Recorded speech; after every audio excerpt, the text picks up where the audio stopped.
हमारे प्रिय भक्तजन बताए कि जिस समय पूज्य बाबा पधारे तो उनको यहाँ शिला पर संजीवनी बूटी का भी दर्शन हुआ था, पर कोई इसका दुरुपयोग न करे इस भाव से बाबा उसको गंगा जी में प्रवाहित कर दिए। तो हनुमान जी महाराज की ये भजन, उनकी ये लीला स्थली है। और उसके बाद तब से लेकर के कितने संत, कितने महापुरुष, उनकी तो गणना नहीं हो सकती। लेकिन आज इस स्थान को हम लोग जान पा रहे हैं, देख पा रहे हैं, बैठ पा रहे हैं, यहाँ गौ माता का दर्शन हो रहा है। उसके मूल में कौन है? उसके मूल में है पूज्य बाबा मस्त राम जी महाराज। कहिए पूज्य बाबा मस्त राम जी महाराज की जय हो। हम तो जितना चरित्र जानते थे, सब संत लोग चर्चा करते हैं, कुछ ग्रंथों में भी देखा था, पर यहाँ के जब ट्रस्टी भाई लोग हमसे मिले थोड़ी देर बाबा की समाधि पे, और जब अपने प्रत्यक्ष अनुभव कहे तो मन सुनकर के बहुत प्रसन्न हुआ। अभी एक बूढ़ी माई गई, यहाँ प्रणाम करने आई, सिख भाई थे, उनकी माँ थी, हमको प्रणाम किया। कहती हैं महाराज जी मैंने बाबा का बद्रीनाथ में दर्शन किया था। वो मैया ये बोल के गई कि मैंने बाबा का बद्रीनाथ में दर्शन किया था। अब बाबा मुझे बोले, बाबा मुझे राम रक्षा कवच प्रदान किए और सुने, मैं जहां गलती करती थी उसको दुरुस्त किए, और आज तक मैं बस बाबा की कृपा से ही चल रही। रात दिन मुझे लगता है कि बाबा मेरे संग हैं, कहीं गए नहीं। उसके अलावा जितने भी यहाँ भक्त जन हैं, सबके अपने अनुभव हैं।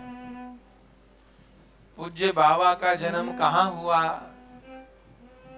कैसे हुआ, कौन सन में हुआ, ये हमने भी बहुत खोजा, पर हमको कहीं मिला नहीं। फिर हमने सोचा कि जाएंगे स्थान पे तो जो भक्त लोग हैं जिन्होंने प्रत्यक्ष बाबा का दर्शन किया उनसे पूछेंगे। तो हमने कहा आप लोग बताइए। बोले महाराज ये हमें भी नहीं पता। हमको और बात तो जो अनुभव में आई वो पता है, पर आप ये मत पूछिए कि बाबा की आयु कितनी थी, कि कौन सन में जन्म लिए, कि कौन मैया बाबा उनके और कौन उनका जन्म स्थान। वे तो मानो जैसे गंगा मैया आकाश से प्रकट भई ना, ऐसे बाबा भी मानो कहीं आकाश से ही आए होंगे, अवतारी पुरुष। ना बाबा की आयु का अनुमान। और एक और अद्भुत बात बताई कि कभी कोई ट्रस्टी जो उनके भक्तगण हैं, उन्होंने कोई 1700 सन की कोई बात कही, जिस समय गदर हो रहा था, मुस्लिम लोग अत्याचार कर रहे थे, तो ऐसी कोई बात चली। तो बताया कि बाबा बोले उस समय बाबा भी था। कोई 1700 सन की बात बाबा से की, जैसे हम लोग इतिहास की चर्चा कर लेते हैं कि भाई मंगल पांडे के समय ऐसा हुआ, महाराणा प्रताप के समय ऐसा हुआ, जैसे हम लोग भी चर्चा करते हैं। तो बाबा के सामने किसी ने कोई 1700 सन की चर्चा की कि मुसलमान ऐसे कष्ट दिए हिंदुओं को, तो बाबा बोले हाँ उस समय बाबा भी था, मैंने भी देखा था। तो ऐसी कोई बात उनके मुंह से निकलती थी तो भक्त लोग चौंक जाते थे, पर आयु का निर्णय नहीं कर पाते थे। तो बाबा कब जन्मे, कहां जन्मे, ये तो खबर नहीं, पर इतनी बात पक्की है कि बहुत अल्प अवस्था में 8, 10, 11 वर्ष की ही आयु में बाबा अपने माता पिता को छोड़कर, माता जी तो बताते हैं कि जन्म के कुछ दिन बाद ये देहांत हो गया था। ये बात किसी ने बाबा ने किसी को बोली थी कि मुझे माँ का ध्यान नहीं है, माँ का शरीर तो 2-4 दिन बाद ही पूरा हो गया था, पिताजी का उनको ध्यान था। तो ऐसा वर्णन भी हमने अनेक जगह पढ़ा है कि बाबा बस पिताजी को दो शब्द कह करके लिख करके चले, अथातो वैराग्यम।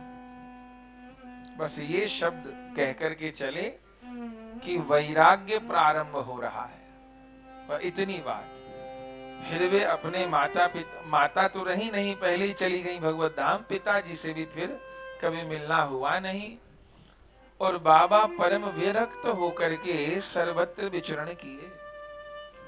अब महापुरुष सब तो अपने बारे में कुछ बताते नहीं हैं, जैसे ये गंगा मैया भी अपनी महिमा तो खुद नहीं बता रही, ये तो वास करने वाला जानेगा ना गंगा मैया की महिमा।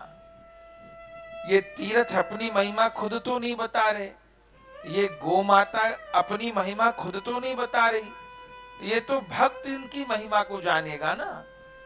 जैसे सोना अपनी कीमत मुंह से बोल के तो बताता नहीं कि मैं इतने लाख रुपया का हूं, और सोने की कीमत जानने के लिए जौहरी बनना पड़ता है, तब जाना जाएगा इस सोने की क्या कीमत है, हीरे की क्या कीमत है।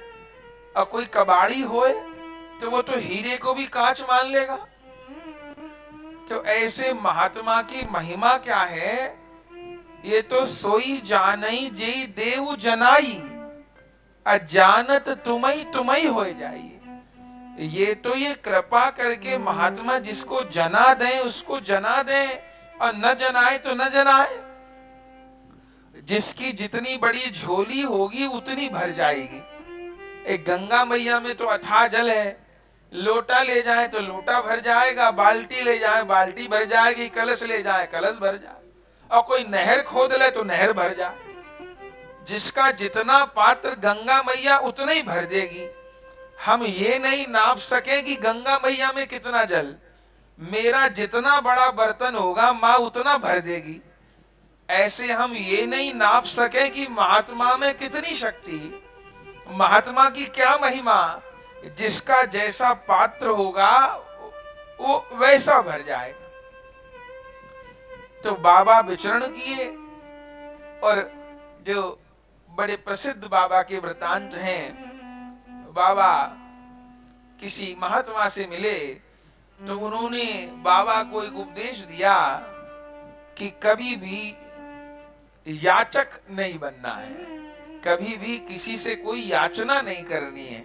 ये बाबा को वे महात्मा कहे, और उस दिन से बाबा ये निश्चय कर लिए कि मैं कभी किसी से कुछ मांगूंगा नहीं। और इस कठिन प्रण के कारण एक बार बाबा 14 दिन तक भूखे रहे। ये तो बहुत प्रसिद्ध बाबा का प्रसंग है। 14 दिन तक बाबा भूखे रहे, क्योंकि बाबा ने किसी को कहा ही नहीं कि मैं भूखा हूं। तब गंगा मैया ने कृपा करके फिर बाबा की क्षुधा निवृत्त की। एक बार काशी में बाबा थे तो कोई जहरीली मछली बाबा को दंश कर गई, काट खा गई बाबा को चरण में, और बाबा का सारे शरीर में विष फैल गया। पर न तो बाबा कोई औषधि ही लिए और ना कोई किसी को कुछ कहे, बोलते ही नहीं थे, किसी को कुछ कहते ही नहीं थे। बाबा का स्वास्थ्य खराब होने लग गया, पर भजन करते रहे। एक दिन एक सियार आया, और जहां बाबा के पांव में घाम था अपने जीभ से चाट गया, और ऐसा चाट गया कि सारा इन्फेक्शन दूर हो गया और वो घाव भी ठीक हो गया। फिर बाबा जैसा कि बताया, हमको 65 का अनुमान था, पर भाई साहब ने बताया कि महाराज जी लगभग 62 में बाबा यहाँ पधारे हैं। जिस भी सन में आए हो बाबा, तो यहाँ आकर के बाबा पधारे हैं, और गुफा का हम सबने दर्शन किया है। वहां बाबा ने भजन किया है। वे भजन की मूर्ति, ज्ञानियों में सर्वोपरि ज्ञानी, बैरागियों में सर्वोपरि बैरागी, प्रेमियों में सब में बड़े प्रेमी, भक्तों में सब में बड़े भक्त। नहीं, संसार में क्या होए, कोई ज्ञानी होए तो उसमें भक्ति का दर्शन नहीं होए, कम होए। या कोई प्रेमी होए तो उसमें कोई ज्ञान या वैराग्य का कम दर्शन हो, पर बाबा में सभी चीज एकदम ऊंचाई पे। बैराग तो इस कोटि का कि शरीर पे दूसरा कपड़ा ही बाबा ने नहीं रखा, जो शरीर ढका है सो ढका है, कभी किसी से कोई याचना ही नहीं करी। और प्रेमी, आहा, हम नाम भूल रहे हैं शायद, संजय जी, उनका संजय जी नाम है जिनके दादाजी को दर्शन दिया, अभी हमसे मिले थे, राजबिहारी, अच्छा राजबिहारी जी। तो उन्होंने कहा कि मेरे दादाजी को, दादी भी मेरी बैठी थी, और मेरे दादाजी को, मेरे दादाजी बाबा को निवेदन किए कि मुझे श्री कृष्ण का दर्शन करना है। कन्हैया में उनका प्रेम था, तो बाबा को अच्छा, बाबा को निवेदन भी नहीं किए, बाबा माने बाबा के पास जाके वह भावना किए कि मुझको श्री कृष्ण का दर्शन करना है। तो उन्होंने कहा कि मेरे दादा रो रो कर इस बात को बोलते थे, बेटा जैसे मैं बाबा के सामने बैठा निवेदन किया, उसी समय बाबा के हृदय से ही श्री कृष्ण प्रकट हो। बाबा के हृदय से ही कन्हैया प्रकट हो गए। सही बात है, ये महात्मा जो चलते फिरते वृंदावन है, वहां वृंदावन तो जाना पड़ता है, तो ये महात्मा जहां बैठ गए वहीं अयोध्या हो गई, वहीं वृंदावन हो गए, वहीं तीर्थ हो गए। तो बाबा के हृदय से श्री कृष्ण प्रकट हुए। फिर जो दूसरी बात बोली तो सुन के तो हमारा ऐसा हो गया कि बाबा तो हमारे ही हैं। बोले उन भगत ने फिर बाबा को ये कहा कि बाबा अकेले श्याम सुंदर नहीं चाहिए, मुझे तो जुगल सरकार के दर्शन करने थे। बोले इतना कहा तो अब की बार बाबा के हृदय से राधा रानी प्रकट। बलिहारी बलिहारी, ऐसे संतों को कितना प्रणाम किया जाए, समझ नहीं आता। जुगल सरकार प्रकट हो गए राधा कृष्णा, और बाबा के सन्मुख दर्शन दे रहे। एक भक्त को बाबा श्री सीताराम जी का दर्शन कराए, किन्हीं को हनुमान जी का कराए हैं। जो गणेश जी हैं वे तो स्वयं प्रकट ही हुए हैं यहाँ पर, जिनका हम लोग दर्शन किए हैं। हनुमान जी तो विराज ही रहे हैं। क्या कहना बाबा की कृपा करुणा का।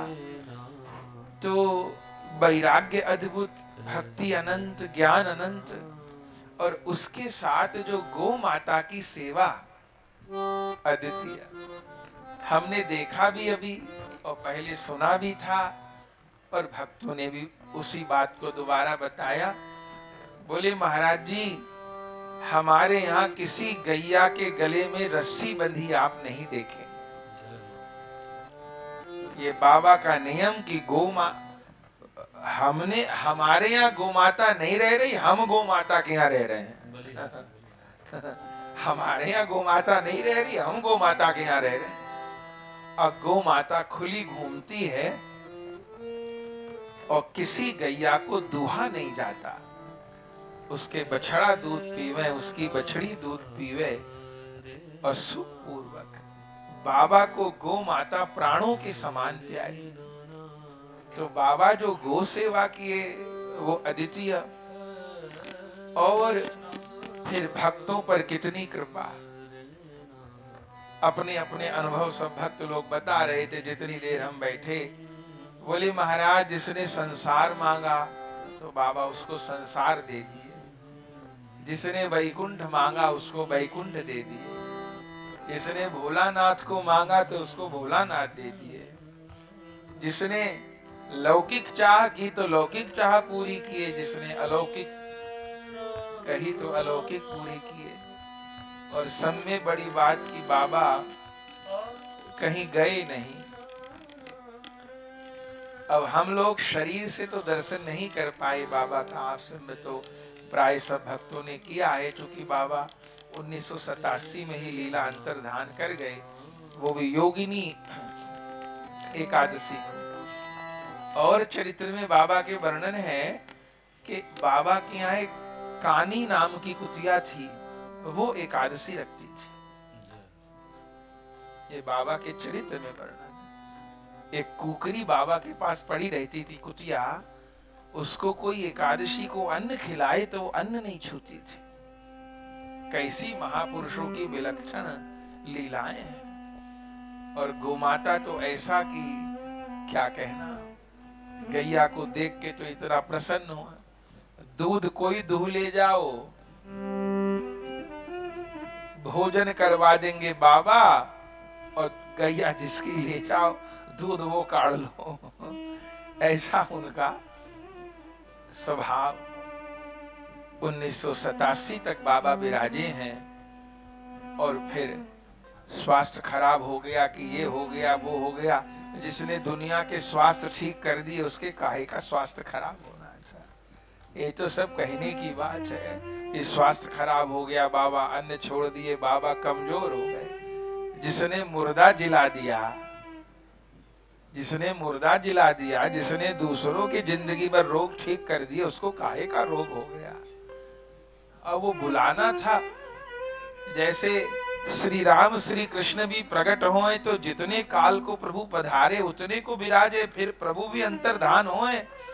तो ये महापुरुष तो भगवत स्वरूप है। जितनी देर प्रत्यक्ष विराजना है अवतार काल में, जितने जन को अपनी माला में पिरोना है, जिनको प्रत्यक्ष जितनी कृपा देनी है उतनी देकर के आप अपनी लीला को पूर्ण करें। तो 1987 की योगिनी एकादशी को बाबा लीला में, और जैसा बाबा का निर्देश था, बाबा की पवित्र देह को गंगा जी को ही समर्पित किया गया। फिर हमने पूछा कि समाधि मंदिर किस प्रकार है बाबा का। भाई 2 प्रकार से समाधि होती है, या तो पूर्ण समाधि होती है या फूल पुष्प समाधि होती है।